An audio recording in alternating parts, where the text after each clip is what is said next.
lareira em casa permite relaxar diante de uma chama quente e agradável, bem no estilo casa de campo, ou até mesmo numa pegada mais moderna e tecnológica. Está começando mais um Dicas da Lolafá, o quadro que vai te inspirar do começo ao fim. Mas antes, se inscreve no canal para receber dicas incríveis de decoração e já deixa seu like, pois assim você nos ajuda a trazer muito mais conteúdos como este.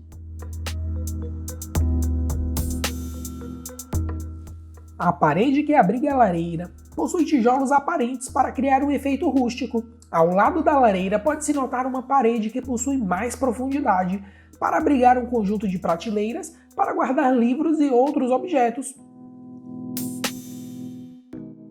Uma sala de estar com lareira, ambiente sofisticado, quentinho e aconchegante. Os nichos na parede que envolve a lareira possuem uma pintura branca com fundo de madeira. Além disso, temos uma grande área para abrigar um quadro abstrato.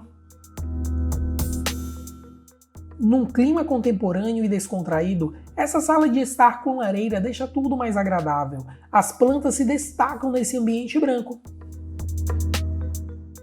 Que tal uma sala de TV com lareira para aproveitar seus programas favoritos num clima agradável? Ambiente com lareira revestida com pedra natural. Aqui os móveis de madeira em uma tonalidade mais escura criam um clima mais rústico. Nessa sala temos uma lareira com velas posicionada ao lado do painel de TV. Ampla e moderna, essa sala de estar conta com uma lareira, pintura clean nas paredes, sofás e tapetes com mais cores. Sala com lareira em um espaço reduzido de TV e leitura, porém com o pé direito alto, que possibilitou o uso de uma escada para alcançar os nichos superiores. Você pode criar em sua sala um ambiente contemporâneo, em tons mais clean e uma lareira escura para se destacar. Sala no estilo industrial, com tijolos aparentes e lareira com estrutura de metal. Os quadros na parede e os puffs de couro fizeram a diferença na decoração.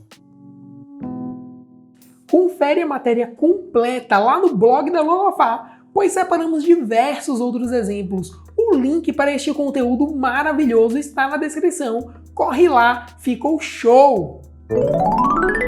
Ei, chega de preguiça! É hora de decorar com bom gosto e criatividade. Decore sua casa e presenteie alguém com os adesivos vinílicos da Lolafá, fabricados em recorte eletrônico, o que os tornam hiper elegantes. Cupom de desconto mais link da loja na descrição, lolafá.com.br. Vai lá, tenho certeza que não vai se arrepender. Faça uma maratona Lolafá com dicas incríveis de decoração. Assista os próximos vídeos. Inscreva-se no canal, deixa seu like e compartilhe com os amigos. Adoramos saber a opinião de vocês. Comenta aqui embaixo com ideias para os próximos vídeos.